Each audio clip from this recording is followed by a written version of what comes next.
Voilà, je suis très heureux de vous revoir et de pouvoir partager avec vous la parole de Dieu pour ce culte de rentrée.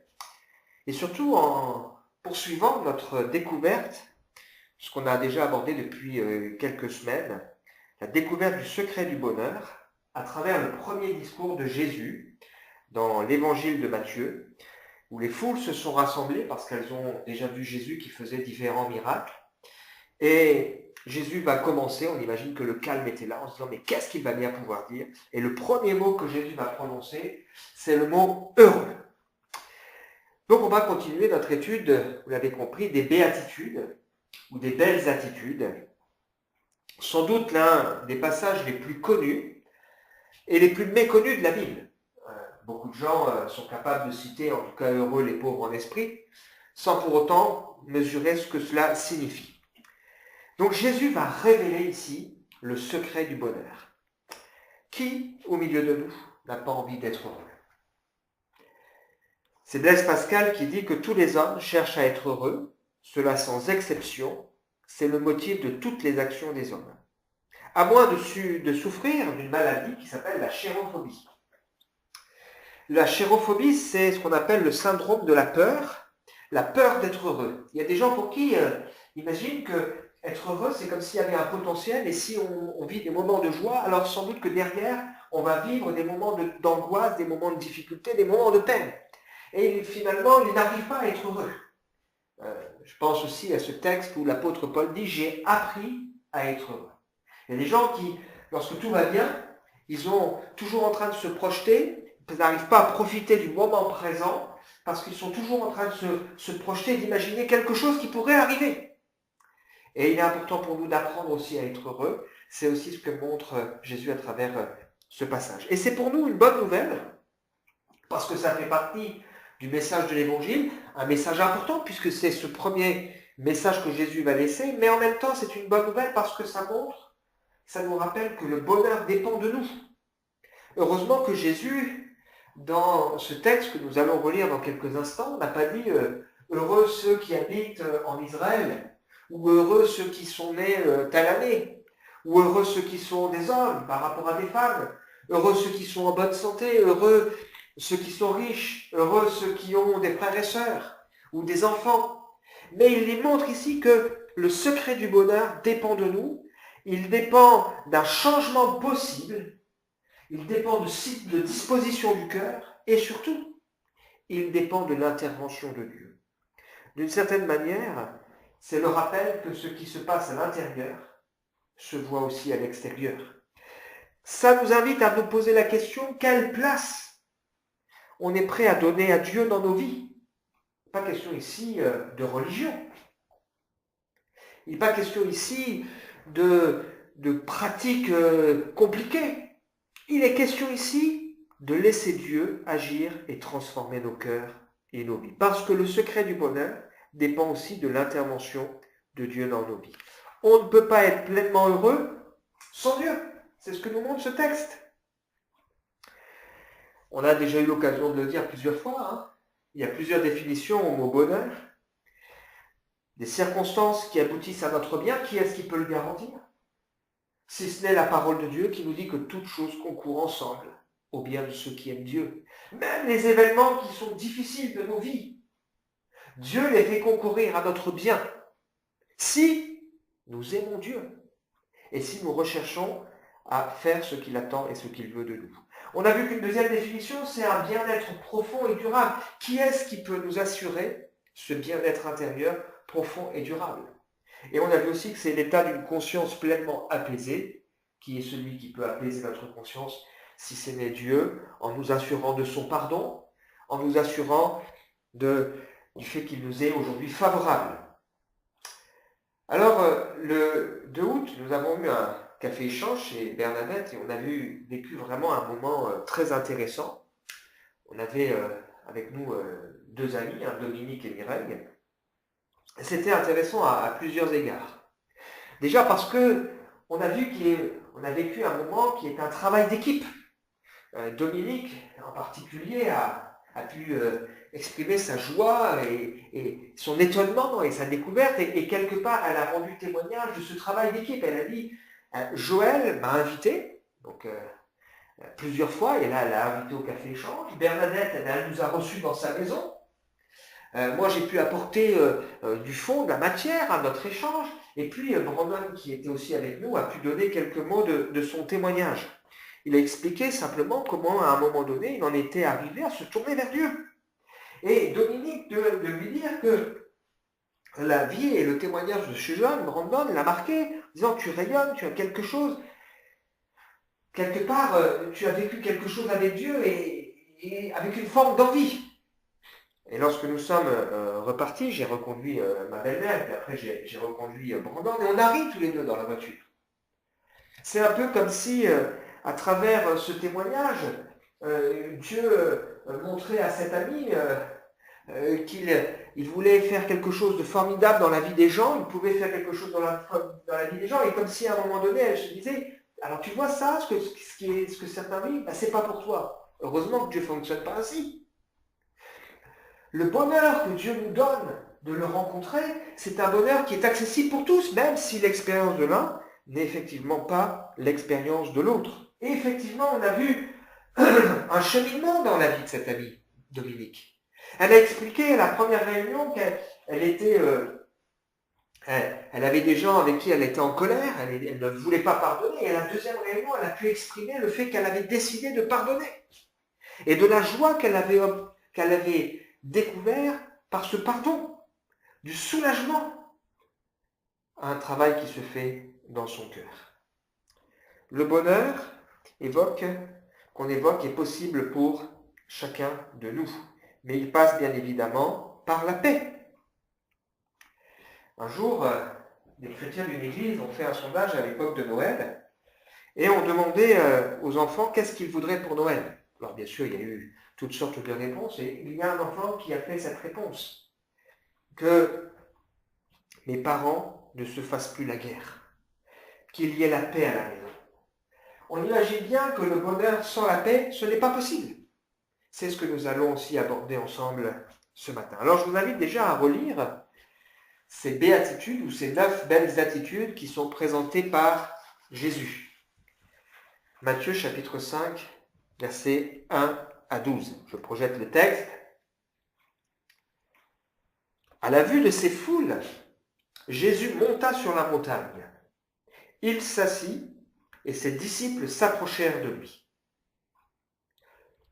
Puis il prit la parole pour les enseigner. Imagine le calme là. Et il dit, heureux les pauvres en esprit, car le royaume des cieux leur appartient. Heureux les affligés, ceux qui pleurent, car ils seront consolés. Heureux ceux qui sont doux, car ils hériteront la terre. Heureux ceux qui ont faim et soif de la justice, car ils seront rassasiés. Heureux les miséricordieux, car ils obtiendront miséricorde.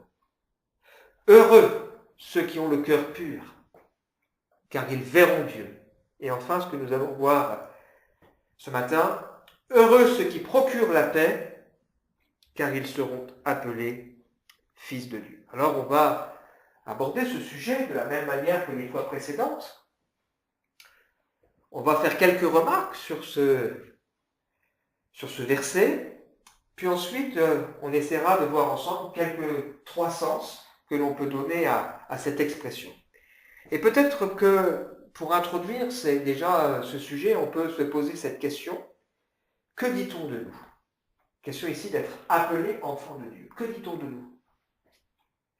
Qu'avons-nous envie qu'on dise?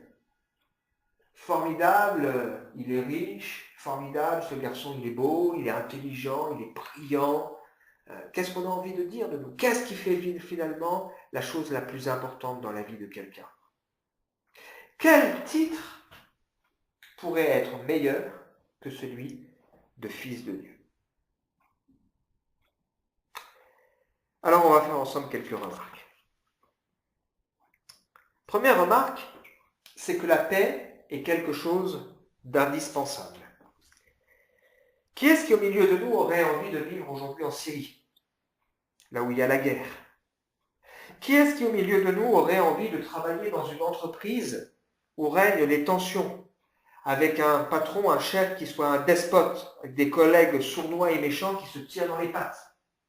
Lorsqu'on fait du recrutement, parfois vous avez des gens qui disent qu'ils recherchent un cadre de travail, une ambiance paisible, parce qu'il y a des véritables souffrances dans le monde du travail, à cause justement des tensions. Qui aurait envie d'habiter dans un super logement, mais aux côtés de voisins qui se disputent et se déchirent?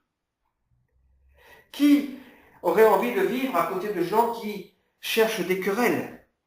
Je me souviens de ce jeune qui avait acheté une maison avec son épouse et sa famille. Ils avaient fait construire d'ailleurs, pas acheter, mais fait construire une maison.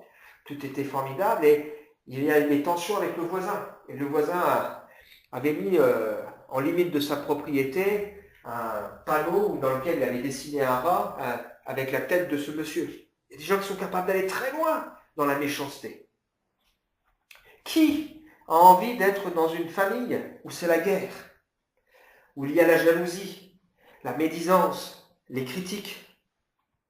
Qui a envie de vivre dans un foyer avec un conjoint râleur, acariâtre, des enfants qui ne cessent de s'opposer et de se disputer? De nombreux passages de la Bible, en particulier dans les psaumes, les proverbes ou dans le livre de l'Ecclésiaste, montrent que la paix est préférable à de nombreuses choses.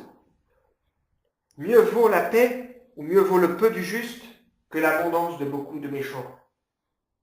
Mieux vaut une main pleine avec repos que deux mains pleines avec travail et poursuite du vent. Mieux vaut peu avec la crainte de l'Éternel qu'un grand trésor avec le trouble. Mieux vaut un morceau de pain sec avec la paix dans une maison pleine de miséricorde plutôt que des querelles. Mieux vaut habiter à l'angle d'un toit que de partager sa demeure avec une femme querelleuse. La paix est quelque chose d'indispensable. Deuxième remarque, c'est que l'homme cherche la paix d'une drôle de manière. On cherche la paix, faire la paix en imposant ses idées, en se barricadant derrière des murs, des haies, avec des alarmes. On cherche à faire la paix avec des grèves et qui sont associées parfois à de la violence et du vandalisme, avec des propos insultants. On cherche à faire la paix en consacrant des sommes colossales à l'armée. Il y a eu une polémique récente disant que le budget de l'armée n'était pas suffisant, alors qu'en 2017, la France est le 6e pays au monde en budget militaire, 57,8 milliards de dollars. Alors que pourtant, entre guillemets, nous ne sommes pas en guerre, même si bien sûr il y a la lutte contre le terrorisme. On utilise les armes de guerre et l'armée parce qu'on veut aussi montrer une forme de dissuasion et montrer sa puissance.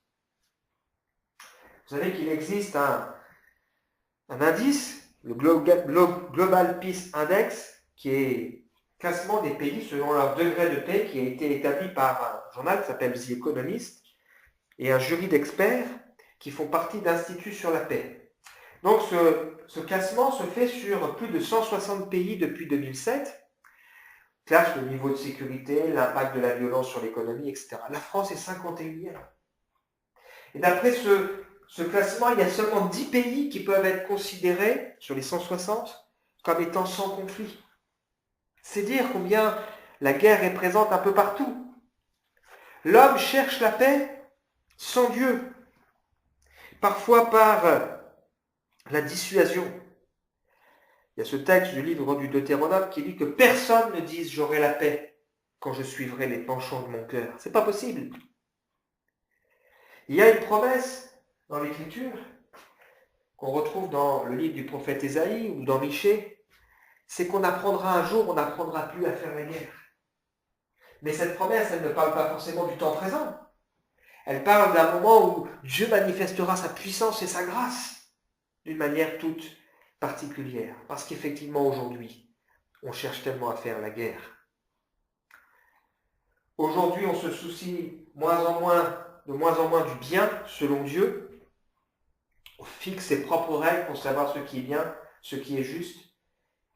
Et on voit ce que cela donne au niveau de la paix. La paix n'est pas naturelle à l'homme, mais bien quelque chose de divin. C'est la troisième remarque. L'histoire de l'humanité est marquée par les conflits et les guerres. Prenez dès les premières pages de la Bible, Adam et Ève, qui se désolidarisent. C'est de la faute de l'un tel, c'est de la faute d'un tel. Abel qui tue son frère par jalousie. Le besoin ensuite de paraître et de se cacher. On a même, dans la société, inventé des dieux de la guerre. Thor et Odin dans les pays nordiques. Arès chez les Grecs ou Mars chez les Romains. Ce qui est étonnant, c'est qu'il n'existe pas de dieu de la paix. On a un ministre des armées, mais on n'a pas un ministre de la paix. Les enfants jouent à faire la guerre, ils ne jouent pas à faire la paix. Même, on va retrouver cette idée de combat dans le sport, dans les chansons. On va parler de battle dans les chansons. Sans parler de la moquerie et de l'humiliation. Alors, cet été, il y a une vidéo qui a fait le buzz avec une jeune femme qui s'est fait gifler dans la rue. Alors, il y avait un monsieur qui avait fait des réflexions un peu déplacées à son égard, à son encontre. Elle avait réagi et donc il l'a giflé. Et ça fait le buzz un peu partout. Il y a tellement de films qui sont faits sur la vengeance, sur cette vengeance qui est mûrie pendant des années. Il n'y a pas de films qui sont faits sur la paix. Même dans l'Ancien Testament, on trouve que les religieux nous trompent à cet égard. Paix et paix, diront les hommes, alors qu'il n'y a pas de paix. On voit aussi des gens qui ont besoin d'opposition. S'il n'y a pas de conflit autour d'eux, s'ils n'ont pas quelque chose quelqu'un à qui s'en prendre, ça ne va pas. On a besoin de conflit autour de soi. Hein, parfois, il y a des gens qui vont susciter des conflits parce que ça fait parler, ça fait des histoires, quelque chose à dire, quelque chose à raconter. On parle d'ailleurs, on a une expression dans notre société, on parle du calme avant la tempête, qui sous-entend que il y a la tempête. Et la religion, elle n'a pas amené la paix. Elle a amené la guerre et les conflits, les guerres de religion en particulier. Autre remarque, c'est que cette béatitude ou belle attitude nous ramène nécessairement à Dieu, à sa volonté pour l'humanité et aux moyens qu'il sait donner pour rendre la paix possible. Cette paix que l'homme est incapable de trouver. La Bible décrit Dieu comme étant le Dieu de paix. Elle décrit Jésus comme étant le prince de la paix. Et la Bible nous explique que la volonté de Dieu à l'égard de l'homme, c'est de réconcilier le monde à travers Jésus avec lui-même. Tant ce qui est sur la terre que ce qui est dans les cieux, en faisant la paix par lui, par le sang de sa croix. Il y a aujourd'hui division, même avec les créatures célestes, les anges et les démons. Il y a division parmi les hommes, il y a les continents, il y a toutes ces choses. Et le désir de Dieu, c'est de réconcilier les hommes avec lui-même, de réconcilier les êtres célestes même. Et qu'est-ce qu'il a voulu par cela? Il a donné Jésus. Colossiens chapitre 1er, verset 20. Jésus-Christ est notre paix, celui qui peut nous permettre d'être réconciliés avec Dieu. Sans Jésus, il est impossible pour l'homme d'être réconcilié avec Dieu. Autre remarque, c'est que l'homme n'a pas seulement besoin de vivre en paix, sans guerre. Croyez-vous que sans guerre, sans conflit armé, tous les hommes aujourd'hui autour de nous seraient heureux? Que les gens n'auraient plus d'angoisse? Que les gens ne s'inquiéteraient plus pour l'avenir? Que les gens n'auraient plus de crainte vis-à-vis de leurs voisins ou vis-à-vis de leurs proches? Qui n'auraient plus la jalousie, qui n'auraient plus besoin? Donc l'homme, on découvre à travers la Bible que l'homme a besoin de faire la paix avec Dieu, d'être réconcilié avec son Créateur. Mais on a besoin de plus que cela. Ça, c'est ce qu'on expérimente le jour où on met sa vie en règle avec Dieu. On comprend qu'on est pécheur, on demande pardon à Dieu, on fait la paix avec lui, mais on a besoin de plus que ça, on a besoin d'avoir la paix de Dieu. Il y a ce texte qui est une promesse, qui nous dit que nous devons faire connaître nos besoins à Dieu par des prières, des supplications, avec de la reconnaissance.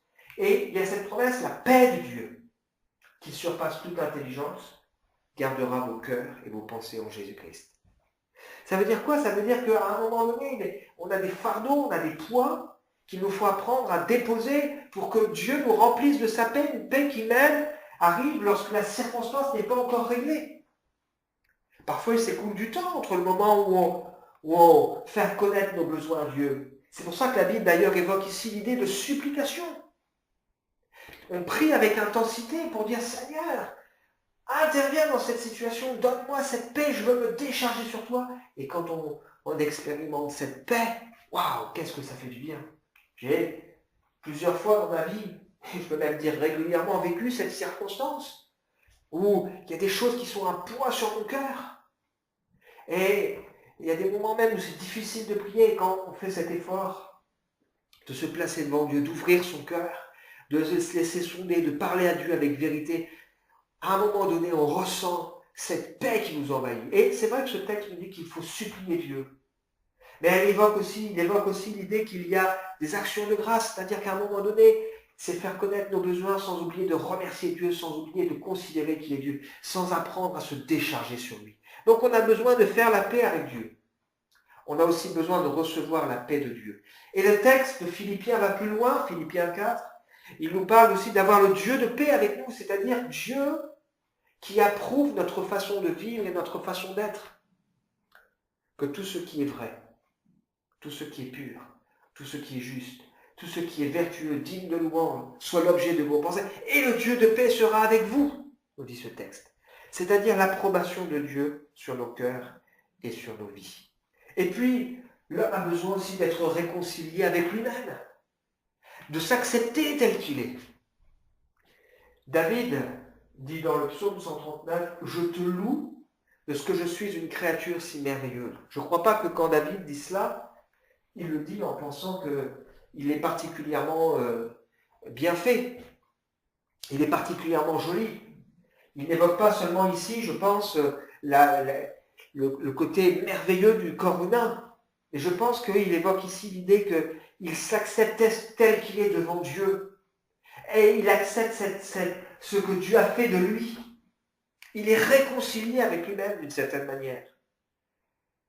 Sans compter aussi l'idée d'être réconciliés les uns avec les autres. Je vous laisse méditer sur ces 4 pensées. La paix avec Dieu, la paix de Dieu, le Dieu de paix, la paix avec soi-même et la paix avec les autres.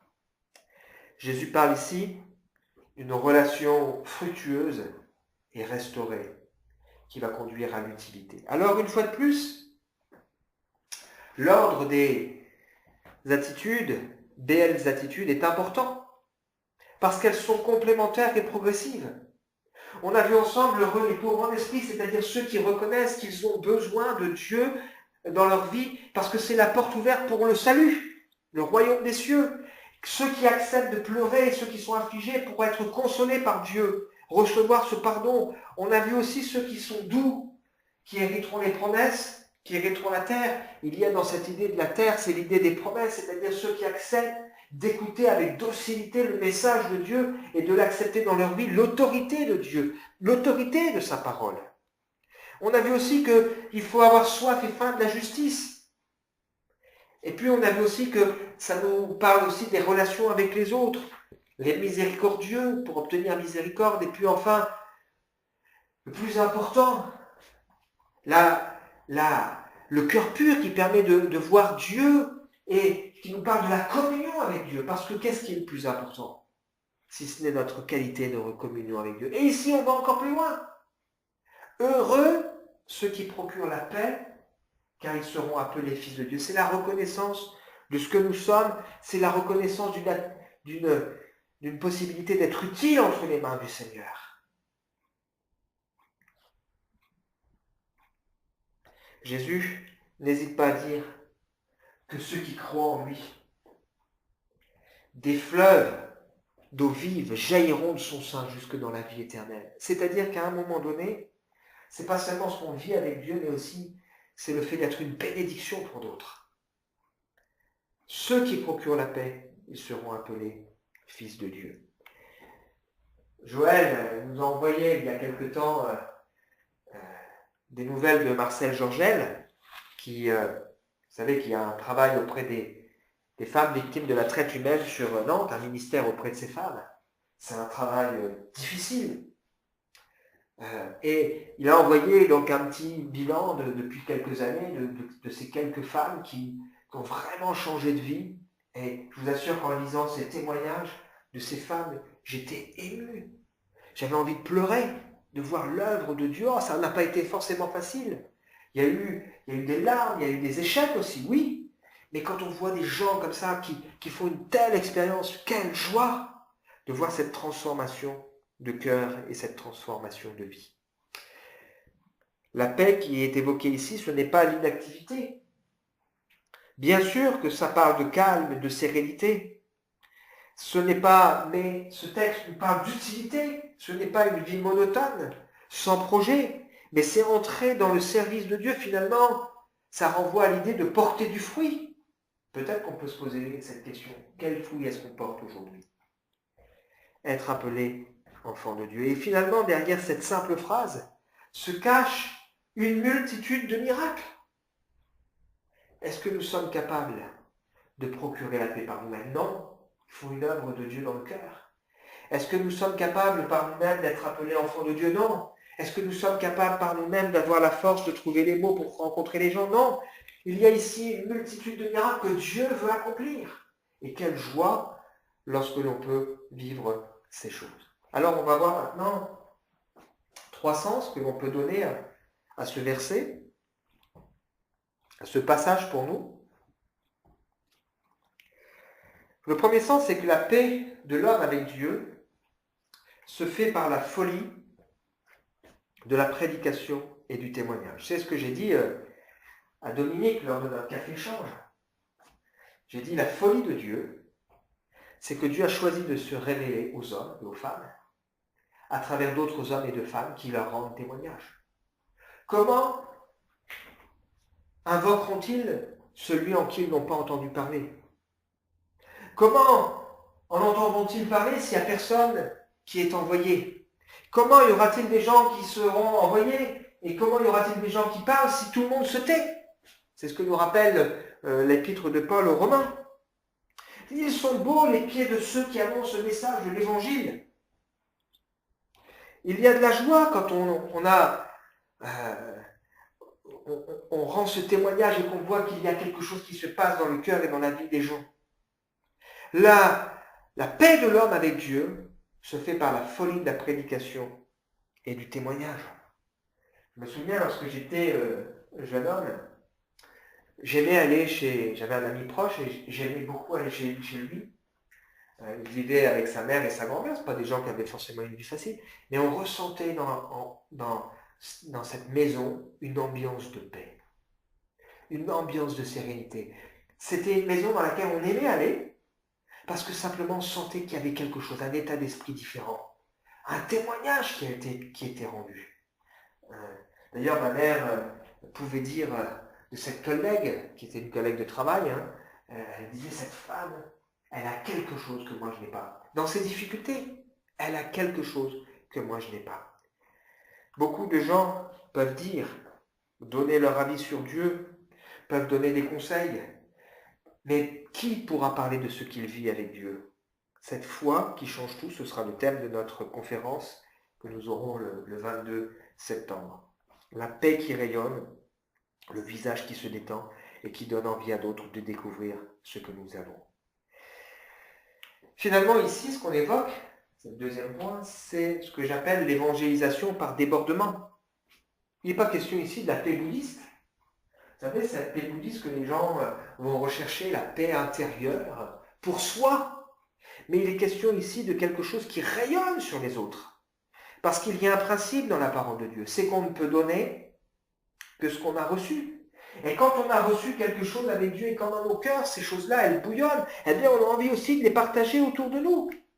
Je vous invite à relire à la maison le psaume 51, le psaume de David, un psaume de repentance qui est un psaume profondément évangélique, alors qu'il est dans l'Ancien Testament, dans le sens, quelqu'un qui a vraiment pleinement compris le message de l'évangile, la bonne nouvelle.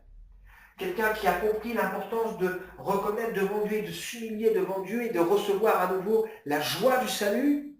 Il dit, ne m'enlève pas l'Esprit Saint.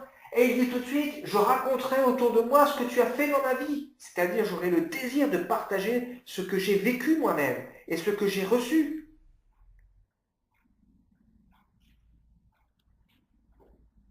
Parce que c'est ce que Dieu veut, c'est ce qu'on appelle l'évangélisation par débordement. Cet été, j'ai eu la joie d'aller visiter Francine à l'hôpital, à Golbet, la maison de convalescence à Golbet. Cette sœur qui est handicapée, mais qui a fait une belle rencontre avec le Seigneur.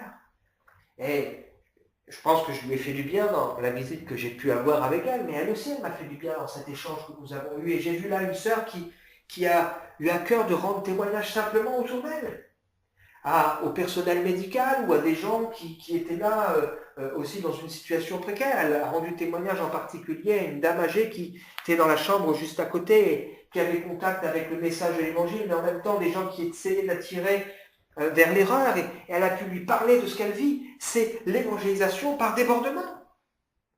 Elle ne s'est même pas rendue compte, au fond, simplement que Dieu l'a utilisée dans ces moments. Et c'est ce que Dieu veut aussi de faire avec nous. Heureux ceux qui procurent la paix, ils seront appelés fils de Dieu. Troisième remarque, ou troisième sens à ce passage, avons-nous déjà goûté au bonheur de voir des gens trouver et faire la paix avec Dieu? Quand je pense au Café Chance qu'on a vécu la dernière fois, vous avez cette dame qui évoque entre les deux réunions, quelque chose s'est passé dans son cœur et dans sa vie, qui évoque à un moment donné qu'elle a vu dans sa vie Dieu l'a protégée dans un accident. Et on sent que quand elle a pu nous dire ces choses, c'est quelque chose qu'elle ne pouvait pas forcément facilement exprimer autour d'elle parce que les gens ne l'auraient pas compris, mais là elle se sentait la liberté de dire un jour dans ma vie, Dieu m'a protégé dans un accident. Je suis convaincu que quelque chose de particulier s'est passé. C'est une joie extraordinaire. Je me souviens, Peter, notre frère, qui est hollandais, me disait qu'il avait cette souffrance ici en France finalement d'être limité à cause de la langue, et il avait cette envie de pouvoir vivre aussi des moments d'échange et de voir des gens découvrir et se tourner vers Dieu, parce qu'il y a de la joie. S'il y a de la joie dans le ciel, il y a aussi de la joie. Moi, quand je vois des gens qui font une expérience avec Dieu, où je suis témoin, c'est finalement un témoin passif, d'une certaine manière, de ce que Dieu fait dans la vie, je suis émerveillé, je suis touché. Et ça met vraiment de la joie. Ayez pour ceux qui vous dirigent beaucoup d'affection, soyez en paix les uns avec les autres. Vous savez qu'il y a des gens partout où ils passent, c'est la zizanie, ils mettent le bazar, ils font des histoires, même là où c'est pas nécessaire. Ils vont au restaurant, ils vont faire des histoires. Alors je dis pas qu'il faut toujours se taire, qu'il n'y a pas parfois des choses à dire, mais il faut faire des histoires partout où ils passent. C'est important d'être à un moment donné des artisans de paix, des gens qui procurent la paix. Pas des gens qui font des compromis avec la vérité, mais des gens qui font tout pour que la paix puisse se trouver. Ils seront appelés fils de Dieu. Finalement, on évoque ici la vocation retrouvée. Cette vocation qui a été perdue en Éden, où l'homme séparé de Dieu est devenu un homme source de conflit, source de tension, source de difficulté. Et là, Dieu veut non seulement nous sauver, mais veut faire de nous des hommes et des femmes qui sont des sources de bénédiction. Savez-vous que nous sommes appelés en tant qu'enfants de Dieu, nous sommes appelés à bénir ceux qui sont autour de nous. Bénir pour bénir, et la Bible nous dit d'ailleurs bénir pour hériter aussi de la bénédiction. C'est la vocation retrouvée, être appelé fils et fille de Dieu. Conclusion, quelle plus belle appellation, reconnaissance pourrait-on avoir? Il y a des fois des noms de famille qui sont durs à porter. Des gens qui parfois préféreraient vivre un peu plus d'anonymat, parce que c'est pas forcément facile, mais être appelé fils et fille de Dieu. Qu'est-ce qu'il peut y avoir comme nom plus beau que celui-là? Notre vocation retrouvée. La Bible nous dit que Christ est notre Père. Éphésiens chapitre 2. Il a abattu le mur qui nous séparait. Il est question dans ce texte d'Éphésiens de ce qui séparait les Juifs et les non-Juifs, mais plus généralement, on peut y voir ce qui nous sépare les uns et les autres. Les lettres du Nouveau Testament, on l'a dit dans la première partie, dans l'introduction de cette réunion, commencent souvent avec cette expression que la grâce et la paix vous soient données de la part de Dieu, notre Père, et du Seigneur Jésus-Christ. Pas, c'est une formule de politesse, mais on sent combien chez Pierre, chez Paul, c'était quelque chose d'important. La grâce et la paix vous soient données. Nous sommes appelés à vivre en paix, autant que cela dépend de nous. C'est pour ça qu'on veut prier pour nos autorités. Et nous sommes aussi appelés à progresser dans la paix. Que la grâce et la paix vous soient multipliées par la connaissance de Dieu et du Seigneur Jésus-Christ. Plus je connais Dieu, plus je connais Jésus, plus je peux progresser dans ma compréhension, plus je découvre la paix que Dieu veut mettre en mon cœur. Et plus j'apprends à lui faire confiance. Et c'est d'ailleurs le principe de la salutation que Dieu nous recommande et que Jésus a pratiqué avec ses disciples. On l'a vu tout à l'heure. Lorsqu'il est ressuscité, il est apparu à 8 jours d'intervalle 2 fois à ses disciples et plusieurs fois il a dit « La paix soit avec vous ». Et il nous invite à nous saluer les uns les autres par un baiser d'affection. Alors je crois que, pas seulement un geste, mais derrière c'est témoigner cette proximité avec cette phrase « Que la paix soit avec vous tous, qui êtes en Christ ». La paix soit avec nous, on va prier ensemble. Je te remercie Seigneur pour ce que nous avons partagé ensemble ce matin, qui nous invite à prendre conscience que le bonheur et la paix sont deux choses qui sont liées. Et je crois Seigneur que tu es celui qui veut pas seulement nous conduire à faire la paix avec toi, pas seulement nous conduire à avoir la paix de Dieu dans nos vies, pas seulement nous conduire à avoir le Dieu de paix avec nous et à être réconciliés les uns avec les autres, mais aussi être des artisans de paix. Je crois Seigneur que tu veux nous conduire les uns et les autres à être des lumières dans ce monde. Je te remercie Seigneur pour toutes ces personnes qui m'ont marqué par leur témoignage. Et je prie Seigneur pour que dans ta bonté tu puisses trouver la liberté de te servir de nous pour apporter la paix à ceux qui nous entourent. Il y a tellement de sources de conflits, tellement de sources de difficultés, que, Seigneur, nous voulons regarder à Jésus, le prince de la paix, à regarder à Dieu qui est le Dieu de paix, à nous rappeler que l'Esprit Saint, le fruit de l'Esprit Saint, l'amour, la joie, la paix, eh bien, Seigneur, on veut s'attendre à toi. Bénis-nous les uns et les autres, et que tu puisses trouver nos cœurs disponibles et ouverts entre tes mains. Amen.